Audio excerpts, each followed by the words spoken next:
Reforms की बात कर रहे थे, रिसर्चेस की बात कर रहे थे और एडवांसमेंट की बात कर रहे थे। दुनिया में ऐसे सिस्टम्स मौजूद हैं जहां पर करप्शन, इरेगुलरिटी बहुत मिनिमम हो गई और फेयरनेस और ट्रांसपेरेंसी के साथ उस सिस्टम को चलाया जा रहा है। इस पर बहुत काम किया जा रहा है और पाकिस्तान की तरफ से पाकिस्तान का नाम रोशन कर रहे हैं उस्मान डोगर साहब, जो कि यूएन में इस वक्त सर्व कर रहे हैं, P5 लेवल ऑफिसर हैं। बहुत सारे इन्होंने इंटरनेशनल रिलेशंस पर काम किया है, पाकिस्तान की पॉलिटिक्स पर काम किया है, रिसर्च पेपर्स गवर्नमेंट को भी पेश किए हैं और सेनेट के ऊपर इन्होंने कहा कि रिफॉर्म्स होने चाहिए। कैसे होने चाहिए उन्हीं से हम बात करेंगे क्योंकि वो स्टूडियो में मौजूद हैं। अस्सलाम वालेकुम उस्मान डोगर साहब। जी वालेकुम सलाम। थैंक यू, बहुत शुक्रिया जी डोगर साहब वक्त देने के लिए। जैसे हमने जिक्र किया कि सेनेट के अभी इलेक्शंस हुए हैं, बहुत बात हो रही है, आपके पेपर्स भी हैं, रिसर्च पेपर्स भी हैं। आप बताइएगा कि ऐसा क्या किया जा सकता है पाकिस्तान में ताकि ये मामला बेहतर हो आइंदा आने वाले इलेक्शन से पहले? इस पे आने से पहले मैं एक थोड़ा सा जिक्र करता जाऊँ। अक्सर लोग कहते हैं चीज़ें ठीक नहीं हो सकती। अगर आप कौमों के अरूज व ज़वाल को देखें ना, तो वो कौमें जहाँ पे सच्चाई, ईमानदारी, इंटेग्रिटी, ये चीज़ें मिन हैसल कौम हो, वही कौमें अरूज पे रहती हैं। और अगर आप अपने यहाँ के हालात को देखें तो आप देखें सच्चाई कितनी है, ईमानदारी कितनी है, ये चीज़ें क्या मिन हैसल कौम आपके अंदर हैं या नहीं है। अगर ये चीज़ें नहीं हैं, ये बेसिक इंग्रेडिएंट्स हैं, इसका दीन से कोई ताल्लुक नहीं। ठीक है, आप मुसलमान तो हो सकते हैं लेकिन आपके अंदर अगर ये चीज़ें नहीं हैं तो आप मिन हैसल कौम अरूज पे नहीं जा सकते। राइट, एक चीज़ तो ये क्लियर हो जानी चाहिए। आप जो भी सिस्टम ले आएंगे, इंटेग्रिटी की बहुत ज़रूरत है और उस इंटेग्रिटी के साथ आपको आगे चलने की ज़रूरत है। यहाँ पे होता यूजली क्या है कि मफादात के साथ लोगों की सोच और उनके डिसीजन अलाइन होते हैं जी। अब सेनेट पे बात करने से पहले मैं थोड़ा सा ये जिक्र करूं कि मैंने 21 फरवरी को मेरा आर्टिकल भी छपा in all the major English newspapers in Pakistan कि how we can reform the senate.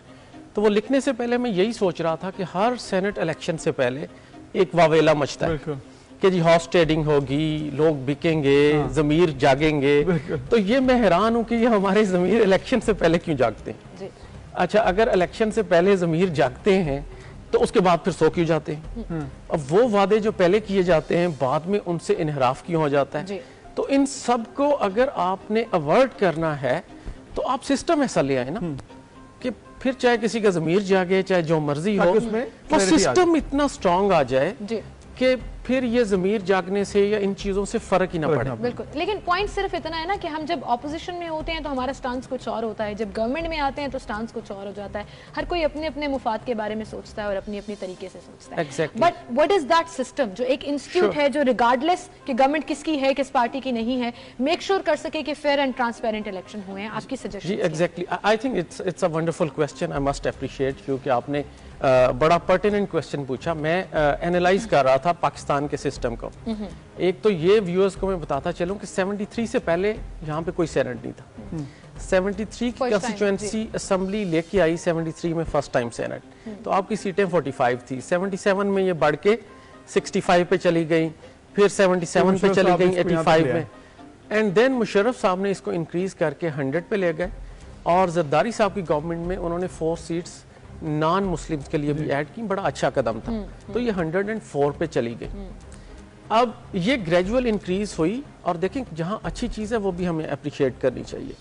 हम फॉलो कर रहे हैं यूके सिस्टम को, इंडिया पाकिस्तान सेम सिस्टम है जी। वही तरीकाकार है, वही सिस्टम है, लेकिन इंडिया पाकिस्तान ने इवॉल्व किया ओवर द इयर्स। हमने टेक्नोक्रेट्स भी ऐड किए, हमने वेमेन सीट्स भी ऐड की। पाकिस्तान इंडिया से बेहतर है सिस्टम इसमें? नहीं, पाकिस्तान इंडिया ऑलमोस्ट सेम है, ठीक है, but we are better than UK.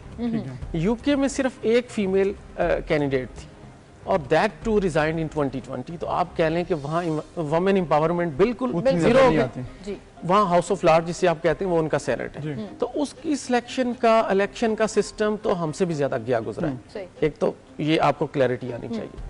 अच्छा, फिर अगर ये सिस्टम ऐसे ही थे तो कौन सा सिस्टम ऐसा है जो कि अगर हम अडॉप्ट करें तो ये करप्शन, ये नेपोटिज्म और ये ज़मीर जागने वाले इंसिडेंट कम हो जाएं। तो उसमें फिर मैंने देखा कि अगर आप यूएस सिस्टम को देखें जो कि वन ऑफ दी बहुत क्रिस्टल क्लियर है और वहीं एडवांस भी है और उन्हीं के सेनेटर्स प्रेसिडेंट भी बनते। प्रेसिडेंट बराक ओबामा को देख लें और बहुत सारे सेनेटर्स, तो उनकी इवन पार्टीज भी उन्हीं सेनेटर को आगे नॉमिनेट करती है कि ये हमारे प्रेसिडेंट होंगे। अच्छा, इवन यूएस के अंदर 1789 से लेकर 1913 तक जो सिस्टम था वो यही था जैसे हम लोग सेनेट करते हैं, तो 50 स्टेट्स हैं, 2-2 सेनेटर हैं हर स्टेट से, तो वहां पे भी रौला मचना शुरू हो गया। फिर उन्होंने 17th अमेंडमेंट, पाकिस्तान में भी 17th अमेंडमेंट बहुत मशहूर है, तो अमेरिकन सिस्टम में उन्होंने 17th अमेंडमेंट लेके आए। उस अमेंडमेंट के तहत फिर उन्होंने कहा कि नहीं, डायरेक्ट इलेक्शन होगा। 1913 से लेकर अब तक अमेरिका में डायरेक्ट इलेक्शन, लोग डायरेक्टली उस जैसे आप एमपी एमएनए को, पाकिस्तान में भी डायरेक्ट इलेक्शंस हों। मैं रिकमेंडेशन की तरफ टुवर्ड्स आऊंगा, टुवर्ड्स द एंड। अब आप देखें कि लाहौर शहर है, लाहौर शहर में आपके 12 एमएनए, लेकिन अगर आपके 2 सेनेटर्स हों तो वो 2 सेनेटर डायरेक्ट इलेक्शन से जब आएंगे तो आपकी करप्शन वैसी ऑलमोस्ट खत्म हो जाएगी। अच्छा, आप सिर्फ, मैं रिकमेंडेशन यही नहीं दे रहा कि डायरेक्ट इलेक्शन ही हो, आप एट द सेम टाइम कुछ स्पेसिफिक सीट्स टेक्निकल लोगों के लिए भी रख दें ताकि सिर्फ अमीर ही ना आ जाए ना, जो रिजर्व ना करें, let them run the election. अगर आपने रिजर्व कुछ करनी है वेमेन के लिए तो रखे वेमेन सीट्स को आप रिजर्व पे रख लें, क्योंकि खवातीन के लिए उस तरह इलेक्शन लड़ना थोड़ा सा मुश्किल है अभी स्टिल पाकिस्तान में, तो वो कुछ रिजर्व रखें।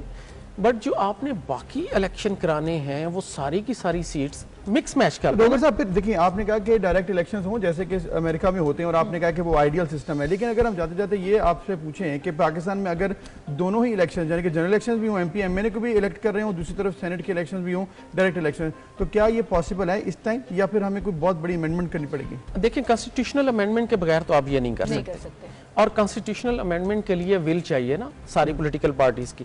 अगर पॉलिटिकल पार्टीज एग्री नहीं होंगी तो कॉन्स्टिट्यूशनल अमेंडमेंट नहीं आएगी।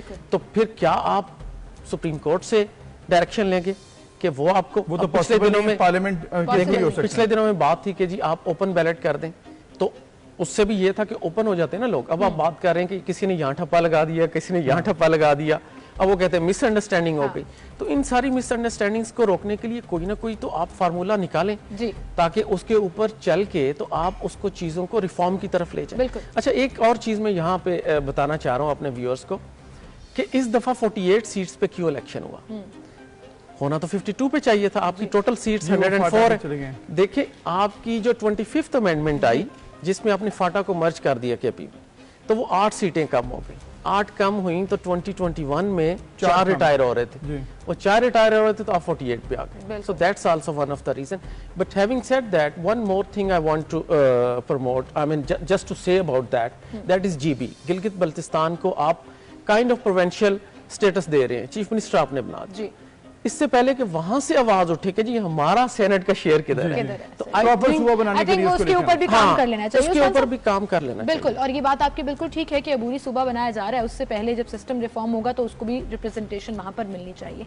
अब मुझे ये बताइएगा, आपकी बहुत हाई ऑफिशियल्स से मीटिंग्स हुई हैं और हो भी रही हैं, आप ये रिफॉर्म्स, अपने रिसर्च पेपर्स उनको सबमिट भी करा रहे हैं गवर्नमेंट में, शाह महमूद कुरैशी साहब से भी, उनका रिस्पांस क्या है? असल तो ये मैटर करता है कि गवर्नमेंट इन तमाम सजेशंस के ऊपर क्या रिस्पांस दे रही है। जैसे आपने कहा, मेरी मीटिंग्स हुई 2 हाई ऑफिशियल से, गवर्नर पंजाब से भी मीटिंग हुई, शाह महमूद कुरैशी साहब से भी मीटिंग हुई।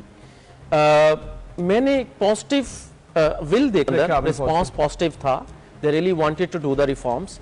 बट जैसे मैंने कहा कि कई दफा आपको तमाम पॉलिटिकल पार्टीज की बाइन चाहिए होती है एनी कॉन्स्टिट्यूशनल अमेंडमेंट के लिए। बट ये सिर्फ इंटरेक्शन मेरा पॉलिटिशियंस के साथ ही नहीं था। मुझे आए हुए कुछ दिन हो गए, तो I had the chance to have some series of lectures as part of nation bill. तो बेसिकली लेक्चर्स जो हैं वो भी जरूरी हैं आवाम के लिए भी, और इसके साथ साथ गवर्नमेंट है वो भी रिस्पांस कर रही है। एक ही तरीका है कि पार्लियामेंट के थ्रू बड़े रिस्पांसेस आए, बड़े चेंजेस आए, तभी पाकिस्तान आगे जा सकता है। बिल्कुल, उस्मान साहब, thank you so much for being with us.